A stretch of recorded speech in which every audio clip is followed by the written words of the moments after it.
사랑합니다. 축복합니다.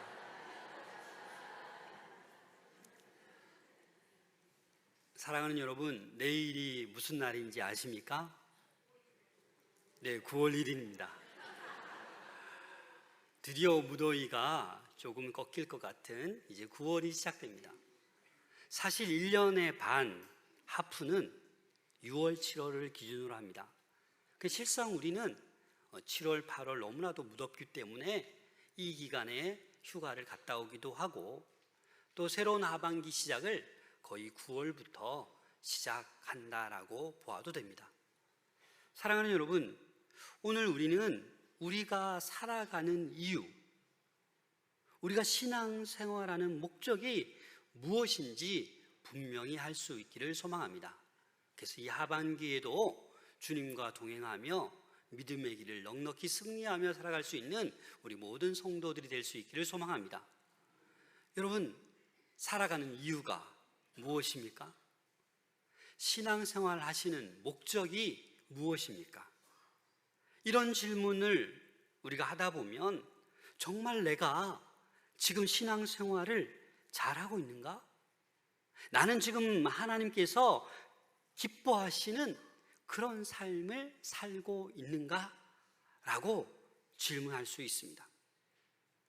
우리가 지금 예배를 드리고 있습니다. 봉사도 남보다 열심히 합니다.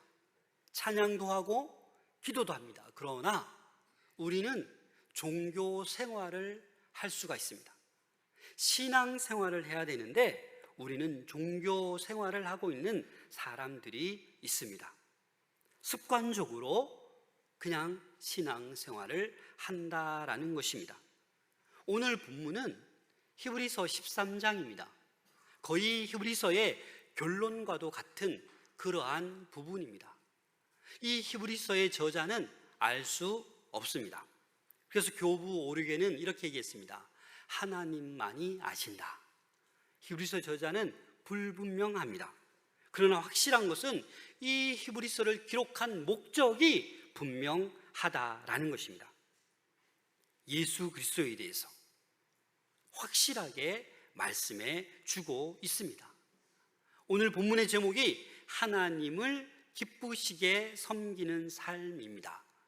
왜 이렇게 제목을 했냐면 히브리서 12장 28절 말씀 때문에 그렇습니다. 우리 히브리서 12장 28절 함께 읽겠습니다. 시작. 그러므로 우리가 흔들리지 않는 나라를 받았은즉 은혜를 받자. 이로 말미암아 경건함과 두려움으로 하나님을 기쁘시게 섬길지니. 아멘. 여러분, 여기서 흔들리지 않는 나라를 받았은즉 어떤 나라겠습니까? 우리가 사는 이 세상은 늘 흔들려요. 하지만 우리가 선물로 받은 영원한 나라, 새하늘과 새 땅, 하나님 나라는 흔들리지 않습니다. 우리는 영생을 선물로 받았어요. 그래서 흔들리지 않는 나라, 하나님 나라를 우리는 받았기 때문에 어떻게 해야 돼요? 경건함과 두려움으로 하나님을 기쁘시게 섬겨야 된다라는 거예요. 그래서 오늘 본문은 히브리서의 결론과도 같은데 어떠한 삶이 하나님을 기쁘시게 섬기는 삶인지 거기에 대해서 우리에게 말씀해 주고 있습니다. 오늘 이 예배를 통하여 이 말씀을 들으시고 더 이상 종교 생활을 하지 않으시기를 바랍니다. 하나님이 기뻐하시는 신앙생활, 예배자의 삶을 살아갈 수 있는 우리 모두가 될 수 있기를 소망합니다. 먼저 오늘 본문의 1절 말씀 함께 읽겠습니다. 시작. 형제 사랑하기를 계속하고. 먼저 우리는 사랑하기를 잘해야 됩니다. 근데 그 첫 번째로 뭐라고 하냐면 형제 사랑하기를 계속하고. 이 형제 사랑은 원문으로 필라델피아라는 단어인데, 여러분, 계속하라라는 말이 뭡니까? 한 번 사랑하고 그치는 것이 아니에요. 계속해서 그 형제를 사랑해야 된다라는 말씀입니다. 일시적인 사랑이 아니라 끊임없이 계속적으로 형제를 사랑해야 된다는 거예요. 여러분 형제들 있죠? 가족들 있죠? 한 번 사랑하고 맙니까? 한 번 싸우면 다시는 안 봅니까? 아니잖아요. 형제이기 때문에, 가족이기 때문에 싸우기도 하지만 계속 사랑하는 거 아니겠습니까? 그럼 오늘 본문에서 이 형제가 누굽니까? 기독교 공동체 안에 있는 믿음의 형제 자매된 자들을 말하는 거예요. 다시 말해서 여러분들 좌우에 앉아있는, 앞뒤에 앉아있는 분들이 누구예요? 우리의 형제 자매인 것입니다. 믿으십니까? 그럼 여러분 좌우를 좀 보면서 우리는 형제 자매입니다. 인사해 보십시오. 인사. 우리는 형제요 자매입니다. 그래요.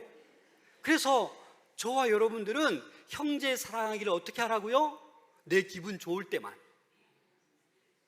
기분 나쁠 때는 그냥 사랑하지 말고 화도 내고 함부로 말하고, 그거는 하나님을 기쁘시게 섬기는 삶이 아니라고요. 형제를 계속해서 사랑하라고요.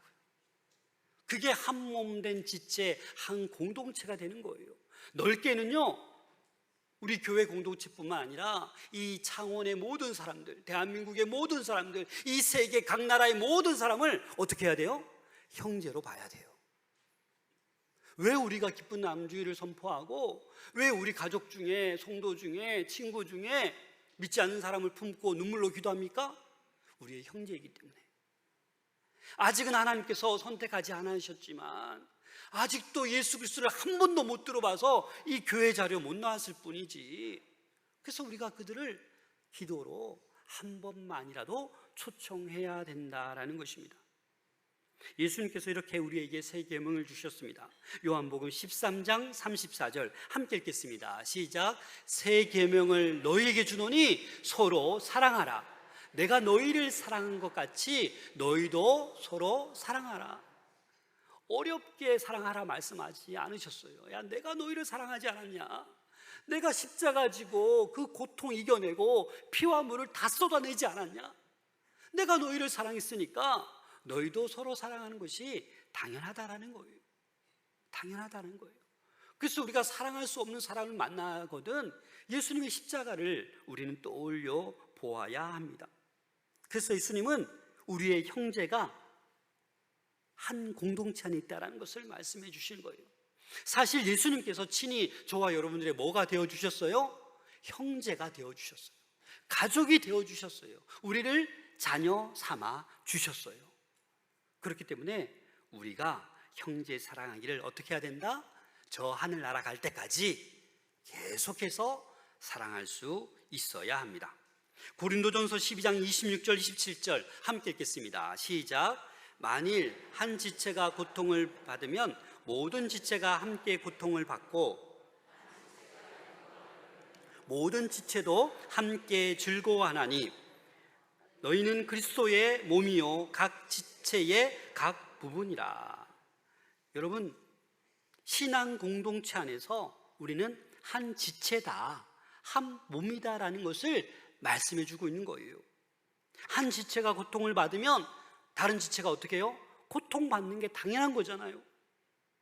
한 지체가 영광을 받으면 그 한 몸이 함께 기뻐하고 즐거워하는 게 당연하잖아요. 박수를 쳐야 되고 웃어야 되고 기뻐해야 되고 벌쩍벌쩍 뛰어야 되고 그게 당연하다라는 거예요. 이 사랑하라는 것은 하나님의 명령이에요. 내 기분대로, 내 기분 좋을 때는 사랑하고 기분 나쁠 때는 사랑하지 않고 미워하고 모함하고 디스하는 것이 아니다라는 거예요. 그리고 또한 2절에 보면 손님 대접하기를 잊지 말라. 이로써 부지 중에 천사들을 대접한 이들이 있었느니라. 여러분, 여기에서 손님 대접하기를 어떻게 하라고요? 잊지 말라고요. 근데 여기서 손님이 우리가 좋아하는 손님, 와 반가운 손님, 여러분들 당연히 대접하지 않겠습니까? 부모님이 오고 친구가 왔는데 대접하지 않겠어요? 근데 여기서 말하는 손님은 뭘 얘기하느냐? 오늘을 보니까 나그네를 사랑하라라는 거예요. 나그네를 대접하는 것을 잊지 말라라는 거예요. 잊지 말라라는 것은요, 무관심하지 말고 소홀히 대접하지 말라라는 거예요. 여러분, 이 당시에는요, 나그네를 보통 알지 못하는 사람이기 때문에 뭘로 봐요? 적으로 봐요. 그런데 뭐라고 하는 거예요? 그러한 손님, 나그네, 처음 보는 사람일지라도 소홀히 대하지 말고, 무관심하게 대하지 말고 어떻게 하라고요? 대접하라고요.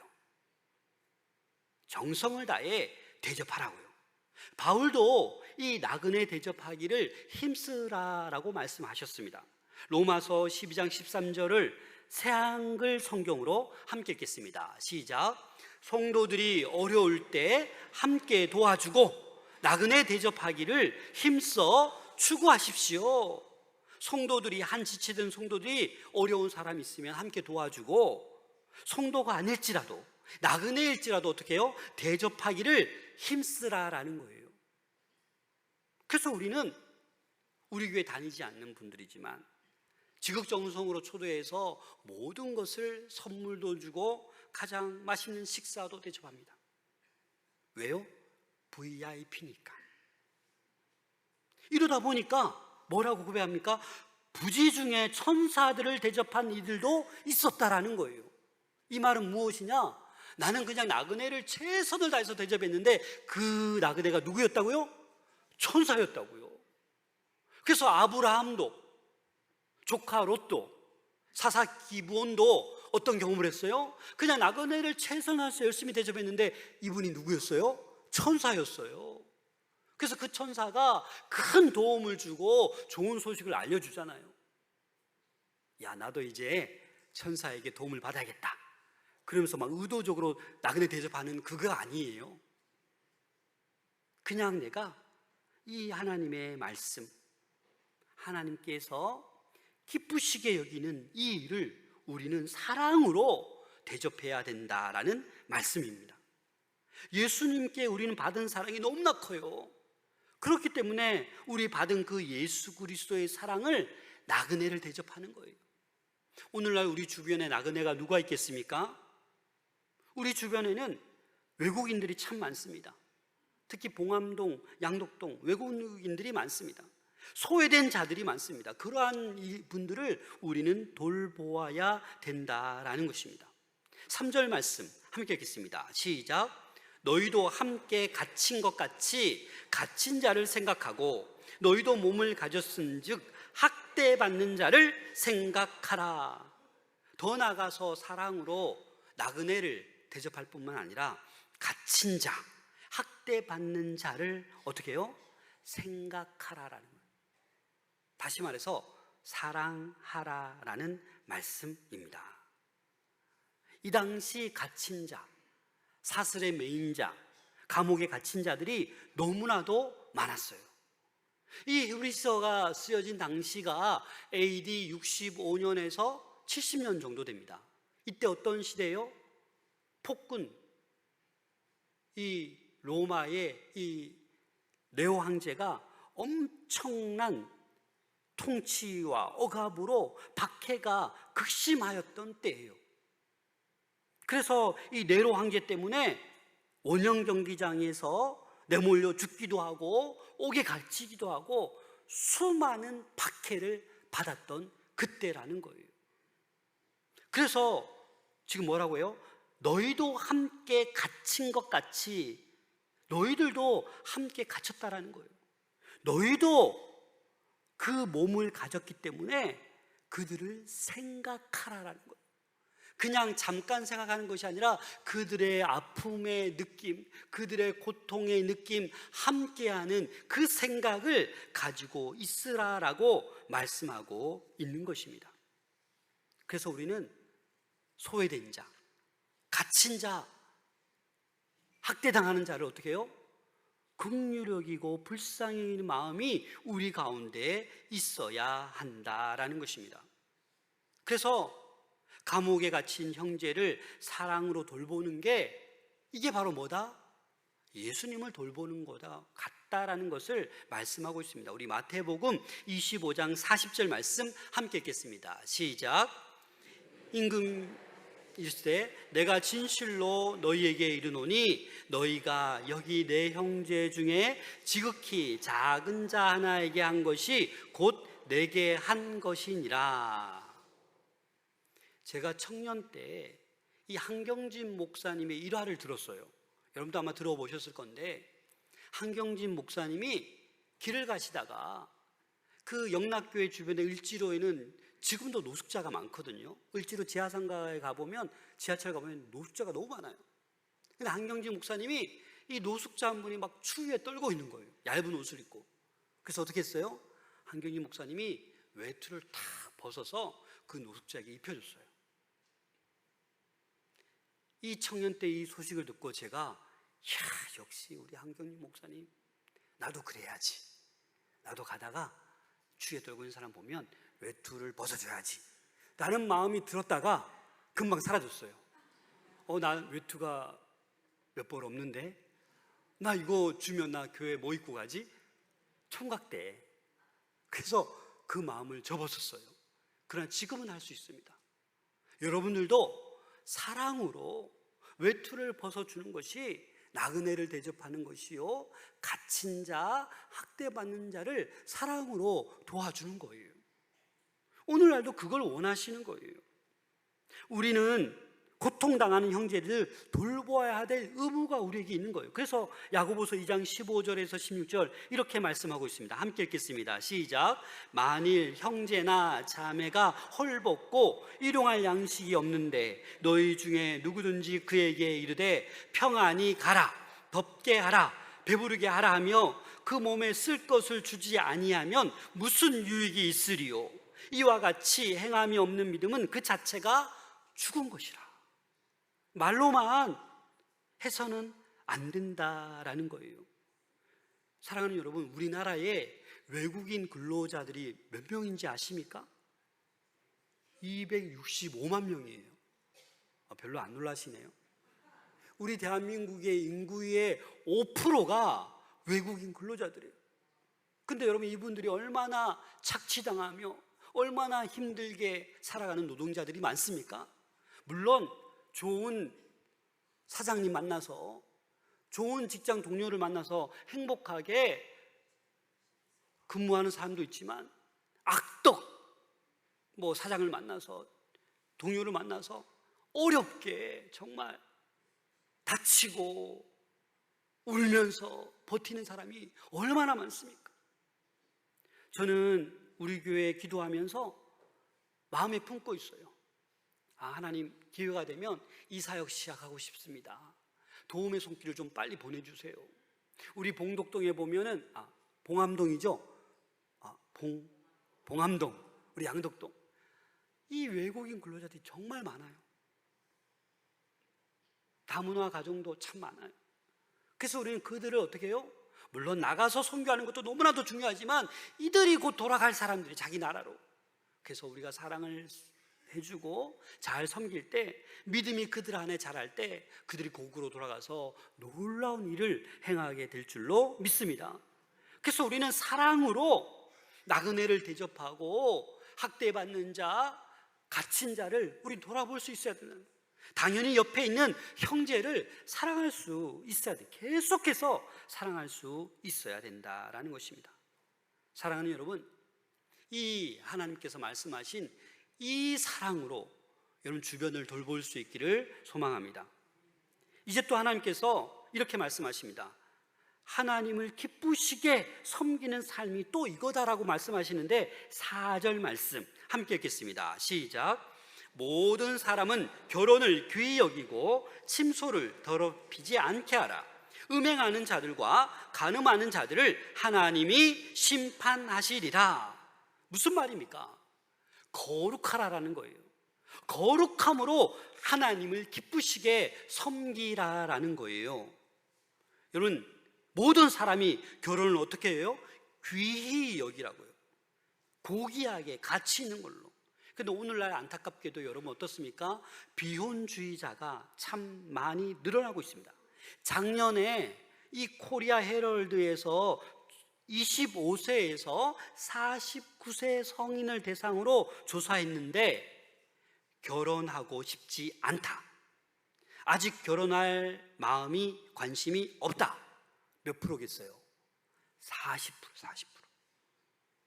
10명 중에 4명이 25세에서 49세에 조사해 봤더니 아직 결혼할 생각도 없고 마음도 관심도 없다. 놀라운 것은 결혼할 생각도 있고 관심이 간절해도 어떻게 해요? 짝을 못 만나는 경우도 너무 많잖아요. 이러한 시대가 되었어요. 그래서 하나님께서는 결혼을 귀히 여겨라, 침소를 더럽히지 않게 하라, 거룩하라는 거죠. 부부의 잠자리 더럽히지 말라라는 거예요. 음행하는 자들, 간음하는 자들 내가 반드시 심판하겠다. 그 오늘날 보면 우리가 에스겔을 요즘 새벽에 묵상했잖아요. 하나님의 성전에 우상이 막 들어와요.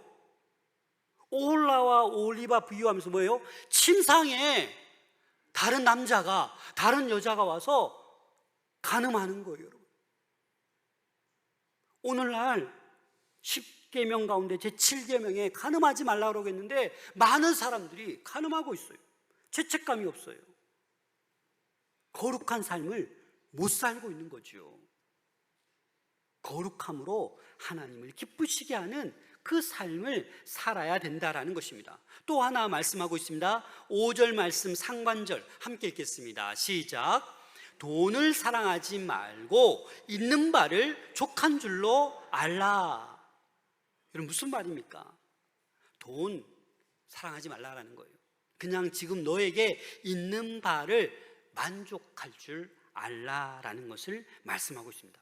근데 이 구절의 원문을 보니까 트로포스라는 단어가 있는데 그 단어를 해석하지 않았어요. 이 트로포스는 어떤 의미를 가지고 있느냐? 마음가짐, 생활 방식, 태도, 습관을 얘기하는 거예요. 다시 말해서 돈을 사랑하지 말고 너의 생활 방식대로 돈을 사랑하지 말고 돈을 사랑하는 그 마음가짐을 가지지 말라라는 거예요. 돈을 사랑하는 그 습관, 그 태도를 가지지 말라라는 거예요.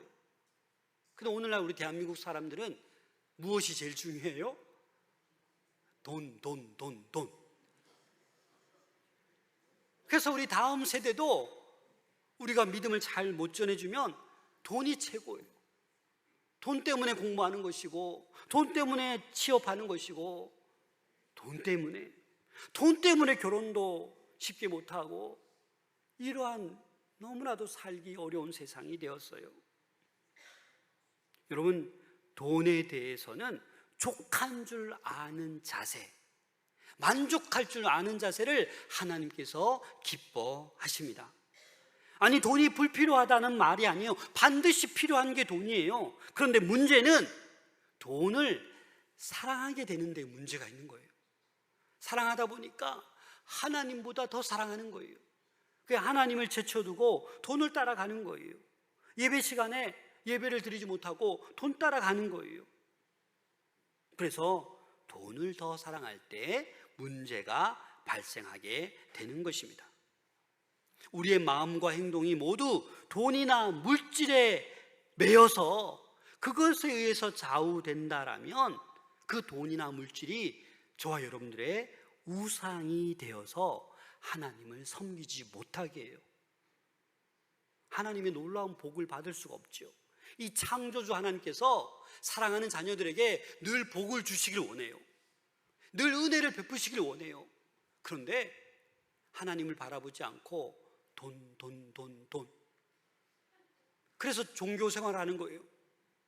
거룩한 척, 찬양하는 척, 예배 드리는 척. 돌아서면 돈이 좋습니다, 주님. 그래도 돈이죠. 하나님이 돈을 줘도 쓸 줄도 몰라요. 자기만을 위해 써요. 남을 도울 줄 몰라요. 그게 문제인 거예요. 마태복음 6장 24절 함께 읽겠습니다. 시작. 마태복음 6장 24절 시작. 한 사람이 두 주인을 섬기지 못할 것이니 혹 이를 미워하고 저를 사랑하거나 혹 이를 중히 여기고 저를 경히 여김이라. 너희가 하나님과 재물을 겸하여 섬기지 못하느니라. 예수님도 이 돈에 대해서 이렇게 말씀하는 거예요. 이 돈을 사랑하는 것, 우상과 맞먹는 거다 라는 걸 아셨기 때문에 하나님과 돈, 하나님과 재물을 함께 섬기지 못한다라고 예수님께서 우리에게 가르쳐 주신 거예요. 결국 돈을 사랑하면 하나님이 어떻게 돼요? 뒷전으로 물러나게 돼 있는 거예요. 그걸 하나님은 아셨어요. 여러분, 여리고성 함락시에 아간이 어떻게 했습니까? 그 금과 은, 아름다운 외투 한 벌을 훔쳤어요. 숨겼어요. 그래서 가족과 함께 진멸되었어요.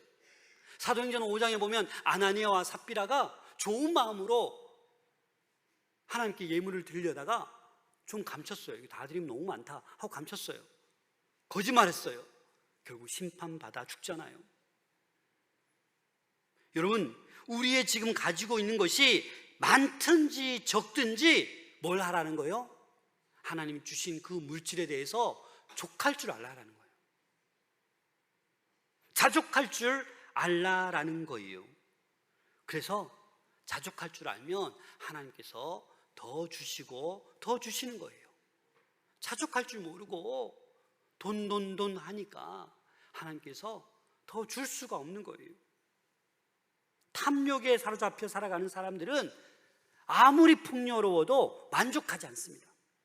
더 돈을 더 추구해요. 그래서 우리는 있는 바를 족한 줄로 알아야 돼요. 아니, 그게 말이 쉽지 그게 됩니까, 목사님? 저의 말이 아니라고요. 왜 있는 바를 만족할 줄 알아야 되냐면 우리 5절 말씀 하반절을 함께 읽겠습니다. 시작. 그가 친히 말씀하시기를 내가 결코 너희를 버리지 아니하고 너희를 떠나지 아니하리라. 어떻게 한다고요? 내가 너희를 버리지 않는다, 떠나지 않는다. 네가 지금 물질이 없다고 힘드냐? 내가 있잖아. 내 너 버리지 않아. 내 떠나지 않아. 조금만 기다려, 내가 줄게.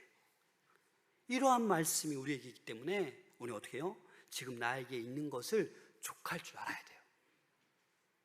자꾸 옆에 사람 비교해서 자꾸 이 자존감이 낮아지지 말고, 와, 주님께서 나에게 일용할 양식도 주셨네, 입을 수 있는 옷도 주셨네, 감사하면 되잖아요. 예전에 어떤 프로 보니까 뭐 연예인이니까 어쩔 수 없죠. 신발이 수백 컬레가 돼요. 그래서 좀 마음이 좀 그랬는데, 뜯지 않는 신발도 너무 많아요. 그냥 취미로 모으는 것 같기도 한데, 그렇잖아요. 그 신발 좀 누구 주지, 그렇죠? 신지도 않을 신발을 그냥 온 방 안에 가득히 쌓은 거예요. 그게 성경적이지 않는 거예요, 여러분. 그거 없어도 하나님 우리 버리지 않으세요. 절대로 우리를 떠나지 않으십니다. 신명기 31장 6절 말씀을 인용한 거예요. 우리 신명기 31장 6절 말씀 함께 읽겠습니다. 시작. 너희는 강하고 담대하라. 두려워하지 말라. 그들 앞에서 떨지 말라. 이는 내 하나님 여호와 그가 너와 함께 가시며 결코 너를 떠나지 아니하시며 버리지 아니하실 것임이라. 물질 앞에서 떨지 말라. 높은 사람, 권력 있는 사람, 돈 많은 사람 앞에서 떨지 말라고요. 왜요? 우리는 하나님이 우리와 함께 하십니다. 그래서 6절 말씀에 이렇게 말씀하고 있습니다. 6절 말씀 함께 읽겠습니다. 시작. 그러므로 우리가 담대히 말하되 주는 나를 돕는 이시니 내가 무서워하지 아니하겠노라. 사람이 내게 어찌하리요 하노라. 여러분, 자녀가 어려움 가운데 빠져 있으면 그 부모가 어떻게 해요? 돌보는 것이 당연하죠. 방치하지 않습니다. 있는 힘을 다해 도와주고 돌봅니다. 그러나 부모에게는 한계가 있어요. 도와줄 수가 없을 때가 있어요. 그러나 우리 하나님은 어때요? 무엇이든지 도와주실 수 있는 분이 우리 하나님이십니다. 시편 118편 6절 말씀 함께 읽겠습니다. 시작. 여호와는 내 편이시라. 내가 두려워하지 아니하리니 사람이 내게 어찌할까. 그렇습니다. 하나님은 저와 여러분들 편입니다. 그래서 두려워할 필요도 없고 사람들을 겁내할 필요도 없습니다. 초대 교부 크리소스톰이 이런 일을 경험했습니다. 황제가 너 빨리 부인하고 나를 따라라. 그래서 이 크리소스톰이 핍박을 받았지만 거기에 굴하지 않고 이렇게 얘기했습니다. 황제가 나를 죽일 수는 있으나 내 영혼을 해할 수는 없습니다. 왜냐하면 하나님께서 내 편이시기 때문입니다. 이렇게 고백했어요. 그렇습니다, 여러분. 저와 여러분들의 하나님이 우리의 편이 되어 주십니다. 그래서 오늘 얘기한 것처럼 거룩을 통해서 하나님을 기쁘시게 할 수 있는 여러분들 될 수 있기를 소망합니다. 또한 만족, 자족함을 통해서 여러분 하나님을 기쁘시게 섬길 수 있는 여러분들 될 수 있기를 소망합니다. 그리고 7절 말씀에 보면 믿음을 본받아 하나님을 기쁘시게 섬기는 삶을 살라라고 말씀하십니다. 7절 말씀 함께 읽겠습니다. 시작. 하나님의 말씀을 너희에게 일러주고 너희를 인도하던 자들을 생각하며 그들의 행실의 결말을 주의하여 보고 그들의 믿음을 본받으라. 이 당시 누구겠습니까? 제자들, 사도들, 장로들, 그들의 신앙의 믿음을 본받으라는 거예요. 오늘날 우리는 언더우드 선교사, 주기철 목사, 또 손양훈 목사님, 이러한 우리가 본받을 만한 분들이 얼마나 많아요? 그러한 분들을 어떻게 하라는 거예요? 본받으라라는 거예요. 그 중에 최고로 본받을 사람 8절 말씀입니다. 함께 읽겠습니다. 시작. 예수 그리스도는 어제나 오늘이라 영원토록 동일하시니라. 아멘. 환경은 변합니다. 사람도 다 변합니다. 하지만 시대는 변해도 누구는 변하지 않아요? 예수 그리스도는 변하지 않습니다. 절대로 우리를 떠나지 않으십니다. 그래서 우리는 그 예수 그리스도, 믿음의 선배, 믿음의 길을 잘 걸어가는 그 사람을 본받으라 라고 말씀하고 있는 것입니다. 마지막으로 예배와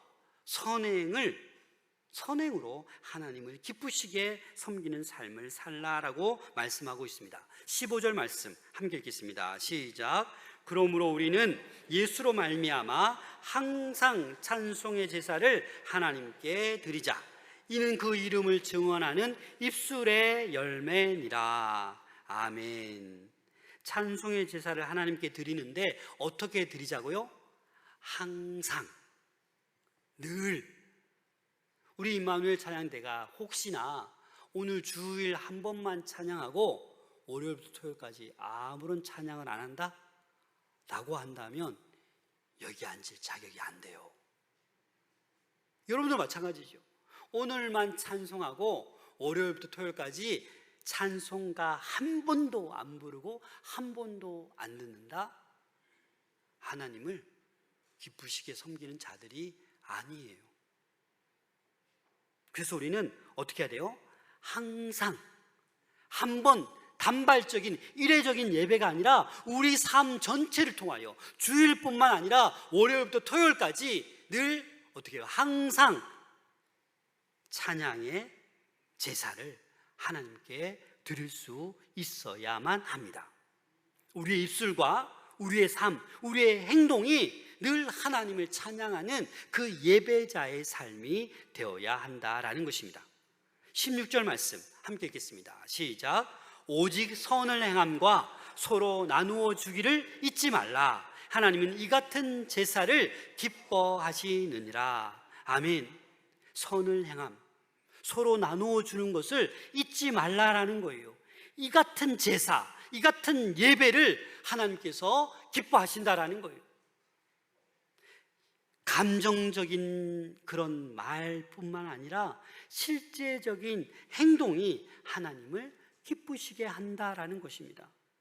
오늘 제가 광고 시간에 캄보디아 더웨이 장학회 후원자를 모집한다라고 했잖아요. 5명. 그런 거지요.